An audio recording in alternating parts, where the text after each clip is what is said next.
Shabbat Shalom, brothers and sisters. Hope y'all are having a blessed day. We are going to get into a complicated subject regarding the 13th biblical month, or is a 13th month biblical.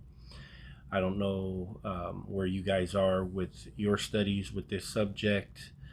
Some of you may be, further than others. Some of you may be searching for information.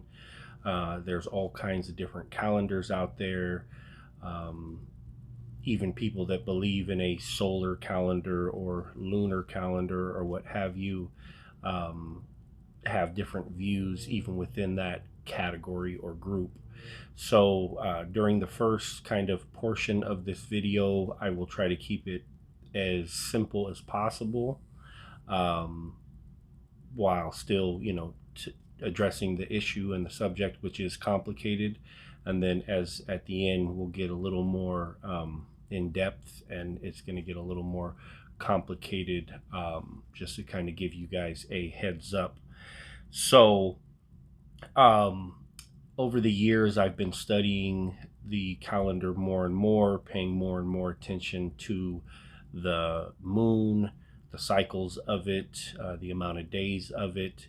To someone that believes in a solar calendar, for the most part, they kind of disregard the moon, and they don't really pay attention to the cycle, the amount of days, things like that. It's not really relevant, to my understanding at this point, with people that would subscribe to a solar calendar. They don't necessarily just throw the moon out entirely, but from my studying, I struggle to see where the moon kind of fits in throughout the year. It's used very little in that group of calendar believers. I, for the longest time, believed that all biblical months were 30 days. Just like when you get into prophecy in Daniel or Revelation, where it talks about 42 months. I think it's 1260 days. If every month was a 30 days, then we would think, okay, well, that lines up. If you believe in new months starting with new moons, and you really pay attention, then you'll realize that it fluctuates, and it's not always 30 days. Sometimes it's 30 days, sometimes it's 29 days, where basically going off the moon, every biblical month is 29.5 days. In a 12-month period, you would have 6 29 day months and 6 30-day months. So that was something I had to adjust my perspective on. People that believe in a solar calendar would look at people that believe in a lunar calendar and find issues with that. Some people go off the Sabbath with the moon. So when the new moon is spotted, that starts their Sabbaths, where their Sabbaths can fall on a Tuesday, Wednesday, Thursday, any day of the week the Sabbath can fall, according to that type of perspective, which I don't subscribe to. I think that is, with all due respect to anyone that has that view, I believe that's in error, because every month you have an 8 or 9 day week. Every month you don't have the 6 days work, 1 day labor consistently throughout the year or throughout the month even. Let's see, what else do we have? So before I really started to look into this subject, I had the perspective that the month had the year had to have a 13th month at some point. Something had to give, because if we go off of the new moon, whether you believe the new moon is the conjunction, which is a blank moon, some people believe the full moon is a new moon, or the crescent, the spotting of the crescent, which is what I subscribe to. I believe that makes the most sense when you're looking at all these different ways of viewing the moon. I don't condemn anyone because they have a different view. I, am happy that we're all trying to understand the calendar to the best of our abilities, and it's kind of been lost. Now, there are some that would claim they know the calendar and it's not lost, the understanding of it. And if you don't subscribe to their view, then, you're in error. And like the brother Hezekiah has said, which I love the statement, I would rather keep the wrong day with the right heart than the right day with the wrong heart. It is important to keep the right days, or to do our best to understand that. But if we have that and we don't even know how to love our fellow brother or sister, and we just condemn and like, what kind of heart do we have? And really, I think it's important to try to get it right, but we need to be humble with this, because there's a chance that one of us understands it correctly, and some of us may understand this portion of it correctly and be off over here, or vice versa. And I take it very serious, as I'm sure a lot of you do. But like I said, I realized we had to have a 13th month at some point, because if you just have a 12-month period for a year and you're going off the moon, then the feasts are going to continue to move. And if you just kept with that, your spring feast would be in April, Passover, then March, then February, then January, then December over time. And it would just transition all throughout the year if you didn't have like some sort of 13th month.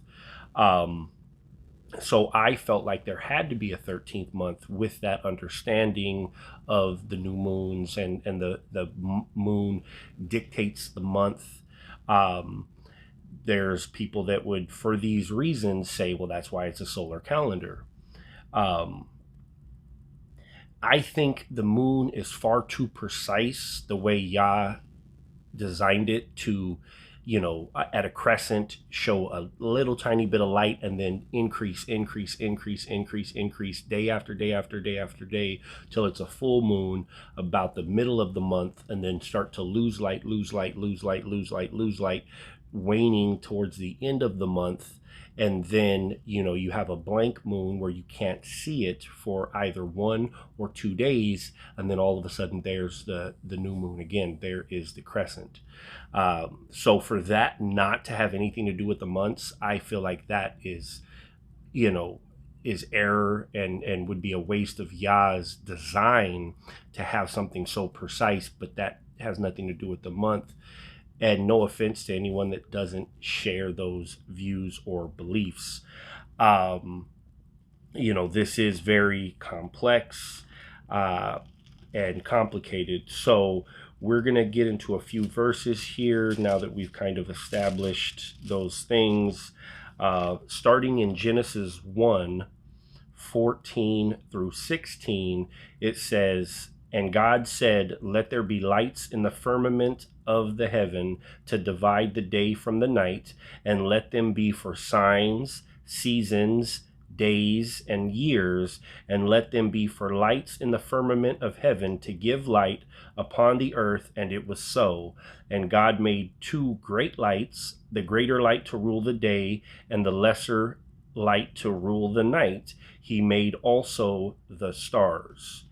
So, I believe that Scripture teaches we need all three actually to properly calculate time, right? The sun works pretty well for the day.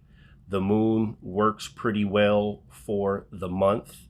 But when it comes to years and things of that nature, then we need all three. They all play a role, kind of like a clock or a watch, at least back in the day, where you had the hour, the minute, and the second hand. You had all three, right?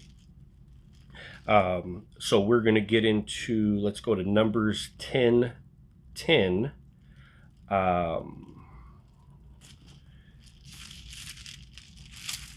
Numbers 10:10 says, also in the day of your gladness and in your solemn days and in the beginning of your months, you shall blow with the trumpets over your burnt offerings and over your sacrifices and your peace offerings, that they may be to you a memorial before your God. I am Yah, your Elohim. So if you notice, it says in the beginning of your months. So I'm not going to get into this too much till the end, but I will say that there are people that believe in a solar calendar that only believe there are, I think they say there's 4 new moons. Okay, the first month, the 4th month, the 7th month, and the 10th month. Because in the book of Jubilees, it specifically highlights those new moons. I believe that every month has a new moon, but it specifies those 4 because of things that happened with Noah, where on this new moon this happened, on this new moon this happened, on this new moon this happened, and they're basically also correlated with the seasons.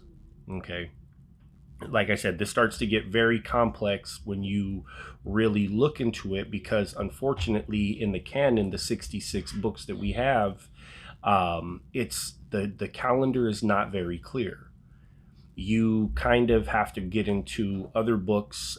Jubilees is one of them that has a little bit of information that was part of the Bible that was taken out, that was part of the Apocrypha. The other book is Enoch, that has a lot of information about the calendar, where that's kind of if you're trying to study this out to come to understanding and not be in the book of Enoch, I personally don't see how that is possible. So anyways, continuing, going to Psalms 90 and verse 12.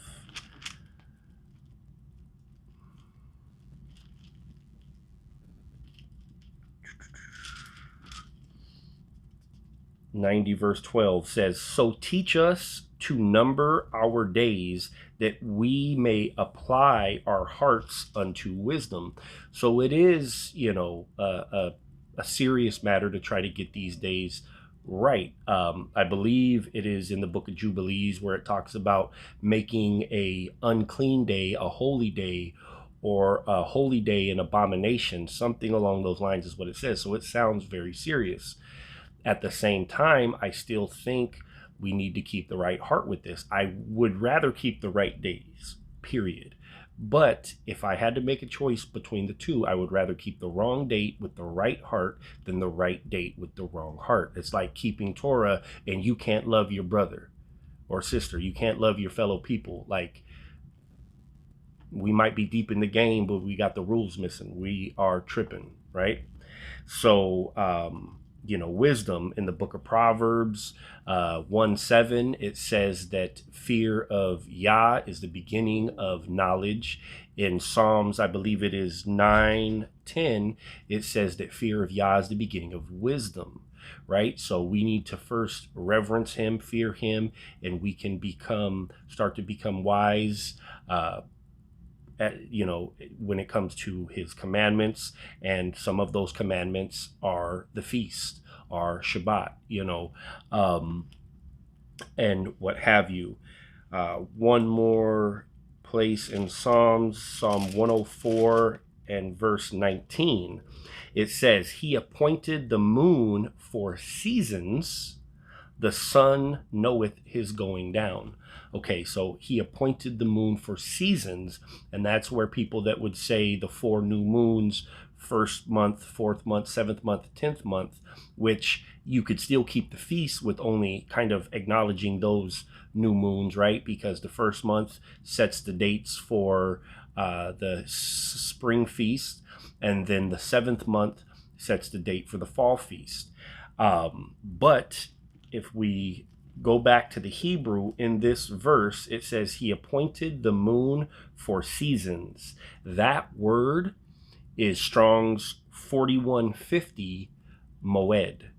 Okay, moed as in the moedim, as in the feast, right? The moed means appointed, also appointed time.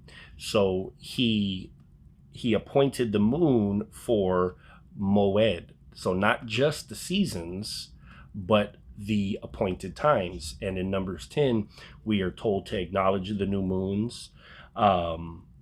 So the moon plays a role in all of this. So to recap, I believe that there is a 13th month, what year, where is it added, what have you. And this year there is a 13th month. So today is the 28th day. It is about 2 o'clock, 2:30 here in Phoenix, Arizona, on Shabbat, right? So I believe it's March 9th.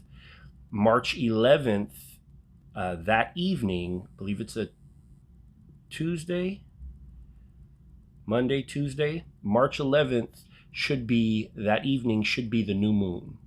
Okay, the next new moon, where if it wasn't you can call it a leap year with the 13th month, it would be the first of the year and start the setting the dates for the feast. But this year there is going to be a 13th month. So on March 11th at evening, that would be the beginning of the 13th month. The new year would be in April, either April 9th or April 10th. As of now, I believe it's the 10th. It could possibly be the 9th. That would start the new year, which would put Passover and unleavened bread roughly like the 23rd, 24th of April, and starting there, and then that week-long feast. So, do believe in the 13th month, believe it is biblical, believe it is accurate. And I want to show you guys something in the book of Ezekiel that also backs up this claim. It would be nice to have some sort of slide or visuals that you guys can look at, so I'll try to keep this as simple as possible while still bringing it up. We will be starting in Ezekiel 1:1. Jeremiah, Ezekiel. Okay.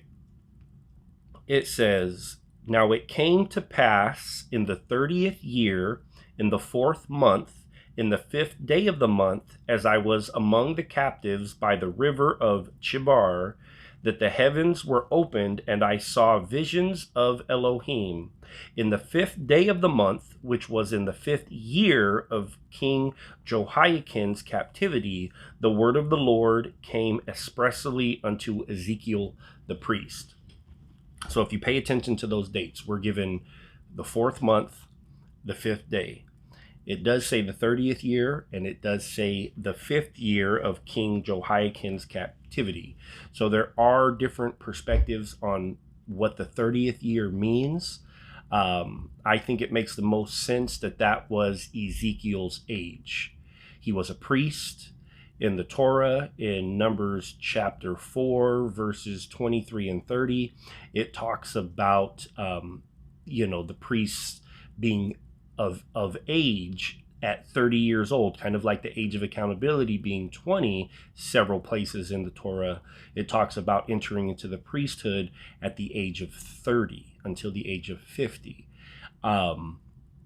Christ, Yeshua, was 30 years old when he started his ministry. King David was 30 years old when he became king. So I believe the 30 years is Ezekiel's age. So in the 5th year, 4th month, on the 5th day of the month, the word of Yah came to Ezekiel.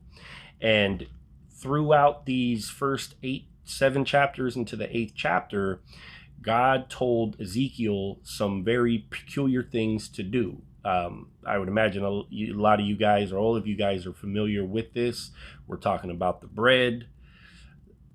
He cut his hair.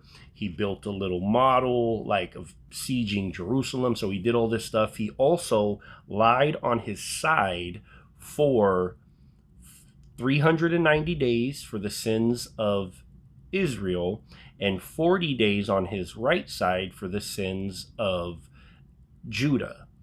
He was told that he would be bound, like with, basically ropes. He would be, and he wouldn't be able to move, right? Said, do not turn even from one side to the other. So this was a very serious thing. And he was, he was in laying on his side for 390 days and then 40 days, which is a total of 430 days. Okay.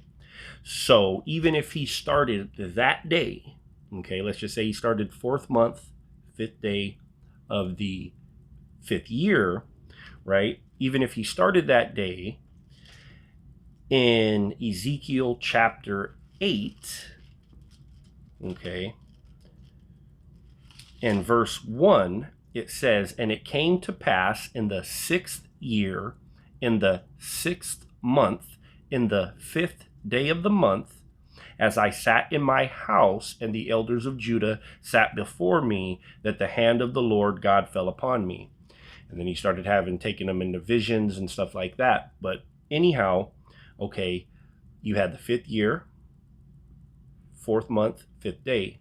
Over here at the end, at this time reference, it is the 6th year, so 1 year later.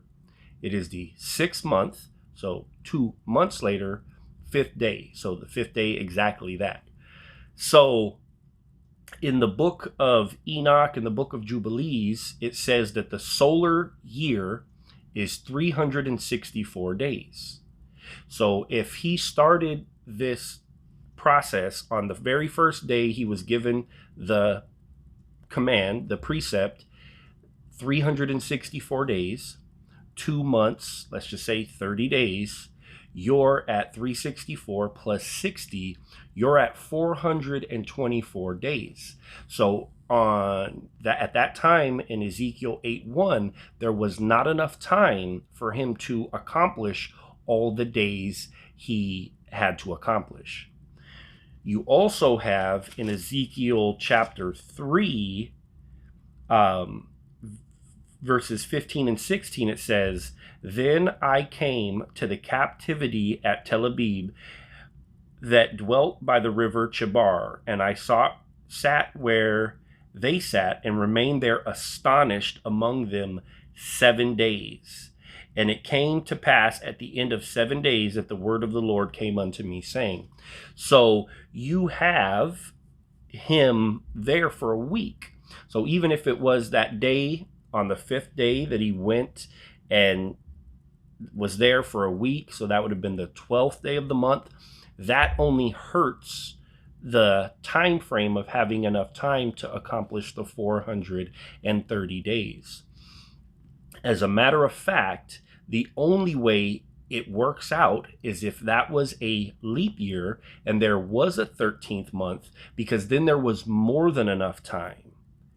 Even if he started that day, even there's people that would say he started at a later date, it still gives enough time, so much so that at that time in Ezekiel 8:1, where he was sitting in his house, that he would have accomplished the time up to 2 weeks prior, up to the very day the 430 days were accomplished, would have been that day that he was sitting in his house.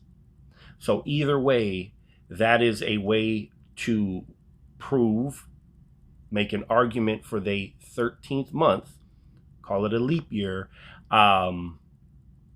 biblically, without getting out of the canon. Because if you do the math on those dates, you cannot get from point A to point B and have all those days accomplished unless there was a 13th month in that year. Okay? So I thought that was a pretty neat gem that I had learned from a couple different teachings I have watched and looked into. One other thing that's really, really dope, if you think about it, is this. Do you realize, going back to 2015, that there were 13 full moons in certain years, and every other year there were 12? Think about this.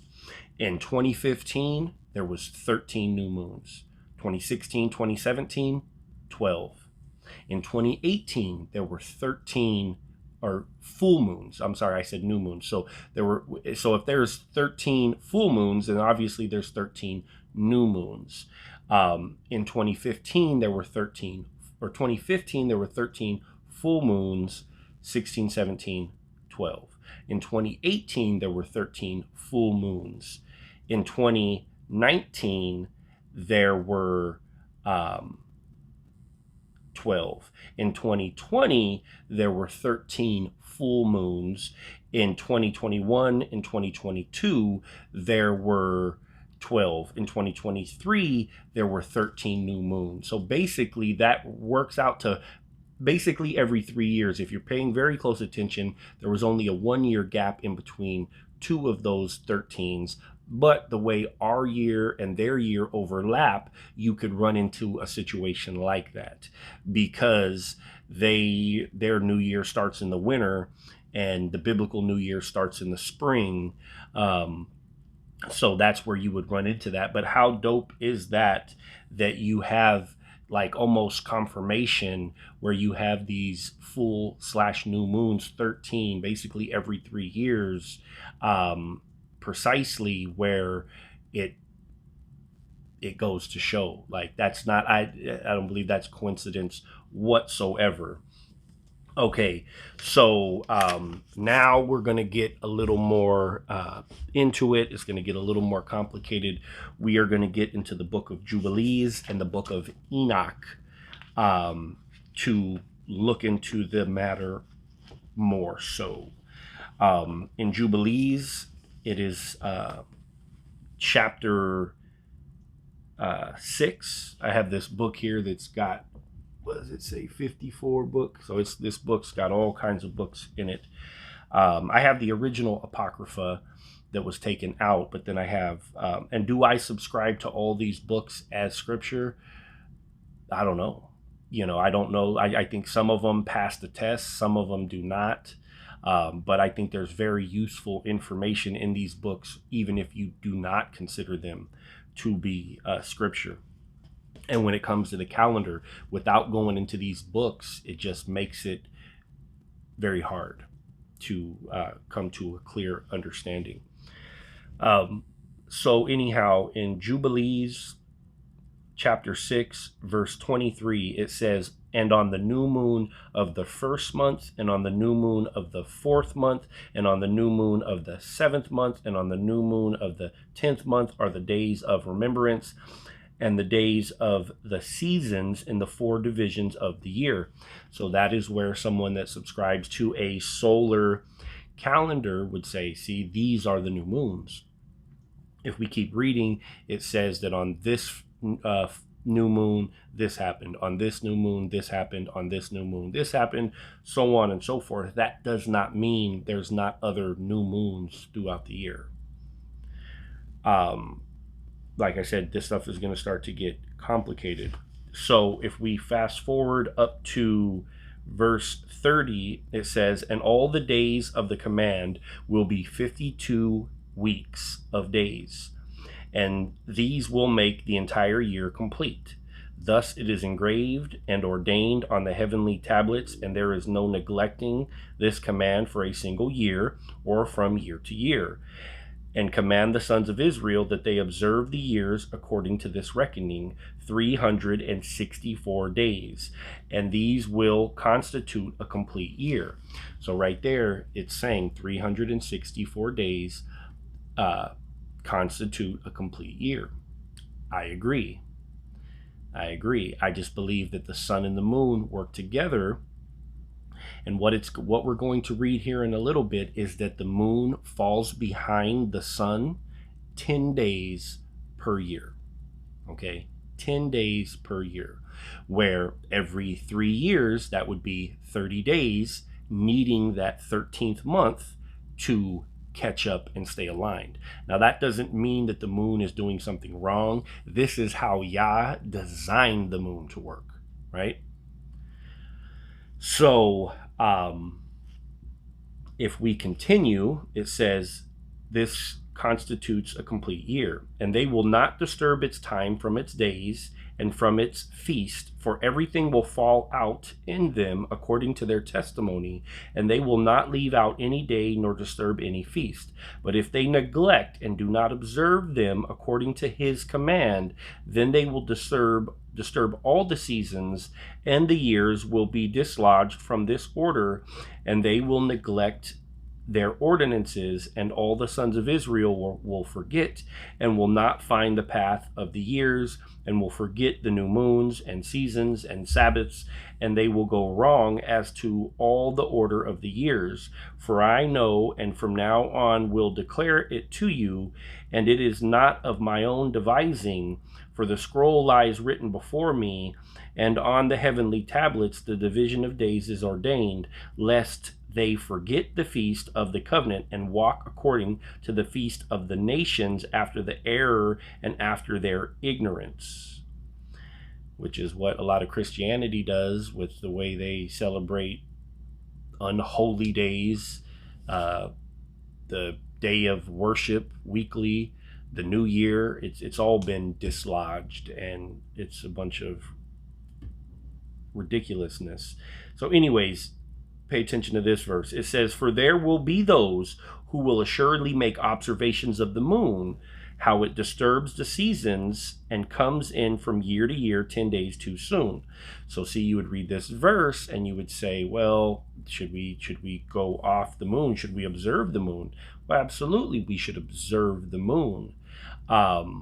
We should observe the sun, the moon, and the stars. They all were put there for a reason, to help us understand time. It says, for this reason, the years will come on them when they will disturb the order and make an abominable day the day of testimony, and an unclean day a feast day, and they will confound the days, the holy with the unclean, and the unclean with the holy, for they will go wrong as to the months and Sabbaths and feasts and jubilees. Okay, so it says, for this reason, the years will come on them when they disturb the order, not the moon. The moon is doing what the moon is supposed to be doing. Okay, the moon is doing what it's supposed to be doing. It's them that disturb the order, where, if we just went off the moon and didn't align it with the sun and add that 13th month to keep it in order, things would be off. Things would be thrown off. Your feast would transition all throughout the year, like I was saying. If we continue, it says, for after your death your children will disturb them, so they will not make the year 364 days only. For this reason they will go wrong as to the new moons and the seasons and Sabbaths and festivals, and they will eat all kinds of blood with all kinds of flesh.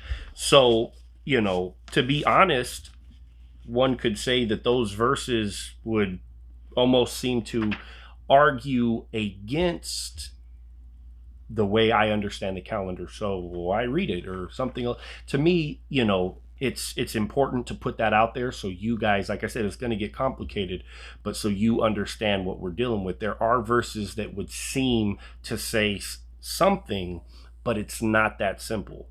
It is not that simple. The moon, the sun, the stars, they work together to help us understand the years, the jubilees, the times. So in the book of Enoch, I believe it starts in chapter 72, and I believe it goes all the way to 82, where it's talking about the luminaries, the lights in the sky that Yah put there. 72 really explains the sun. 73 and 74 really explain the moon. I am going to continue to study these things out, and who knows, I may change my perspective on it with information provided. We all need to stand on what we believe, be humble even in that stance, and be loving, but at the same time not be so stubborn that if truth is revealed to us that we wouldn't take heed to that and adjust, and not just be stubborn and stuck in our ways. And like I said, over the years, I've been learning and paying more attention and more attention and more attention, and I will continue to do so.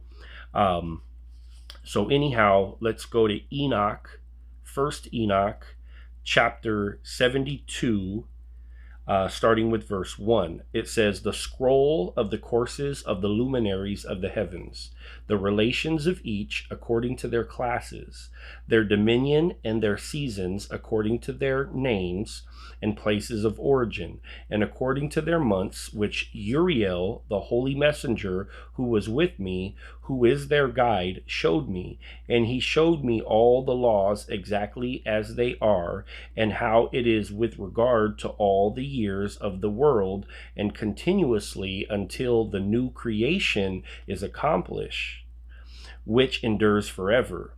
And this is the first law of the luminaries. The luminary named the sun has its rising in the eastern portals of heaven, and its setting in the western portals of heaven." So at the beginning it says the relations of each. So these things have relations. They are connected. It's, we don't just use one or the other. They all will help us. It's kind of like what people talk about the equinox, right? I wasn't sure what the equinox is. I've been looking into it, and I believe that man-made's perspective on the equinox doesn't necessarily mean anything. I think it has to do with the shadows and the equator, and not that there's no truth to that, because if you read at the end of the verses where I stopped, it says it rises in the eastern portals of heaven and sets in the western portals of heaven. If we continue to read, it talks about windows and portals. So the way I'm understanding this is basically the stars would have something to do with that, where you have these areas of space, like, okay, here's a portal, here's a portal, here's a portal. And if you think about it, it makes sense, like in the summer or the winter. In the summer where I'm at, the days are very, very long. The sun rises on a different spot of the horizon and is very high in the sky when it's going over. In the winter, the sun is very low. It rises in a different portal, and it is very low in the sky, and the days are much shorter. So this chapter goes into that, saying for this many days it'll rise from this portal, and it does talk about 30 days, where I think even people, that's where they would get the idea of 30 days for a month. But just because it rises in a portal for 30 days does not mean that that's a month. It's just that's its job, and that's what it's supposed to do. So even because I wondered, like, well, when would we know when a new year is the 13th month? I think it would have to do with these portals and the stars, and seeing when the sun and the moon are rising in a certain area. Once it needs to be in a certain place it'll always be in a certain place to when the new year is starting. Okay. But these things do work together. Okay. So, let's read verse 6 of, First Enoch chapter 72. It says, "In this way he rises in the first month of the great portal, which is the fourth portal, and in that fourth portal from which the sun rises in the first month are 12 window openings, from which proceed a flame when they are opened in their season." Okay, so then it continues, like I said, it says, "And the day grows by one portion, and the day is this many portion, and the night is this many, and then it grows, and then it's this many portions, and then to this many portions, and it gets rather complicated. And I don't want to get too.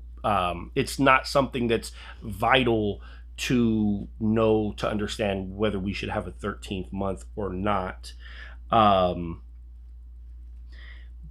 But it does. Let's read the end of the chapter, verse 36, and it says, and that which rises in the great luminary, and that which rises is the great luminary, and is so named according to the appearance, according to the Lord, as the Lord commanded. As he rises, so he sets, and does not decrease, and does not rest, but runs day and night, and his light is sevenfold brighter than that of the moon. But as regards to size, they are both equal. So you think about how science says, well, the sun is so many million miles away and the moon is this many thousand miles away. Well, for you to have an eclipse like we will have next month, if they are that far away, then Yah did a wonderful job placing them there, where from our perspective, they look to be the exact same size. Or is it that they are the exact same size? Because they are, and that's how Yah made them. Okay, so that is some information regarding the laws of the sun. Going into chapter 73, it says, and after this law, I saw another law dealing with the smaller luminary, which is named the moon, and her circumference is like the circumference of heaven, and her chariot is in which she rides is driven by the wind, and light is given to her in definite measure. Precise measure. Light is given to her in precise measure. And to me, it's not a coincidence that she's given this precise light that would show you the days of the month, where you could look at the light and you would know even what day of the month it could be or is. It's too precise, it's too divine to just be like, well, that doesn't have anything to do with how we calculate the months.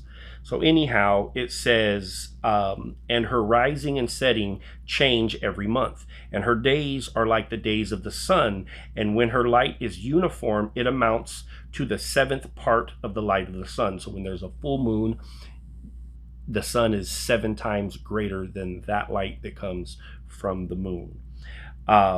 So it says, and so she rises, and her first phase in the east comes out on the 13th morning, and on that day she becomes visible and constitutes for you the first phase of the moon on the 30th day, together with the sun in the portal where the sun rises. And 1/2 day, and 1/2 of her goes out by a 7th part, and her whole circumference is empty, without light, with the exception of 1/7 part of it, and the 14th part of her light. And when she receives 1/7 part of the half of her light amounts to 1/7 part of the half thereof. So see, this starts to get very, very complicated, and I'm just trying to keep it as simple as possible, but still address some of this information. We will be going to 1 Enoch chapter 74, and it says, and I saw another course, a law for her, how according to that law she performs her monthly revolution. Okay, so she has a monthly revolution that is 29.5 days. Half the days of the year, it's 29. Half the days of the year, it's 30, which accumulates to 354. Just like the scripture told us, she falls behind the sun 10 days. That's 354. He is 364. Every 3 years, you get this 13th month, and they are, back aligned properly. So it says in verse 4, it says, and in certain months she alters her settings, and in certain months she pursues her own peculiar course. Okay, so just it was on my mind right now, just like where people would say that a Hebrew month or a biblical month is 30 days.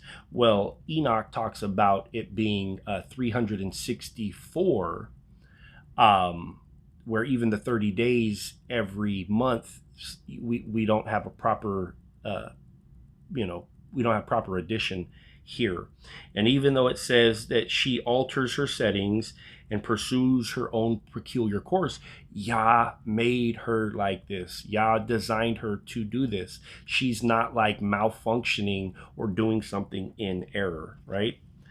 So moving on to verse 13, it says, in 3 years there are 1,092 days, and in 5 years 1,820 days, so that in 8 years there are 2,912 days. For the moon alone, the days amount in 3 years to 1,062 days, and in 5 years she falls 50 days behind. There is the sum of these 5 to be added to 1,062 days, and in 5 years there are 1,770 days, so that for the moon the days in 8 years amount to 2,832 days. For in 8 years she falls behind to the amount of 80 days. All the days she falls behind in 8 years are 80, and the year is accurately completed in conformity with their world stations and the stations of the sun, which rises from the portals through which it rises and sets for 30 days. Okay, so see how it says completed in conformity, together, working together. And why would it give you all this information about, like, all those numbers were the numbers for the total amount of the sun in 3 years, 5 years, 8 years, and then it gives you the same numbers for the moon, and it shows you, 5 years, 50 days, 8 years, 80 days. Why on earth give you all that information if it's irrelevant? It's telling you that so that you understand how to keep these things in order and aligned. So this year we have a 13th month. It'll be starting in a couple of days, March 11th, I believe. I don't know when you guys will actually see this video, which the biblical new year would be April 10th, possibly the 9th, more than likely the 10th. And then that would set the dates for Passover, set the dates for unleavened bread, first fruits, Shavuot or Pentecost. And we'll be putting, some more teachings together to give you guys those dates ahead of time so that you have that. So I hope that this has helped somebody out there with understanding a biblical 13th month, that it is biblical. And, if you guys got any questions or, anything, comments, just leave them in the comment section. Love you guys. Shabbat shalom. Until next time.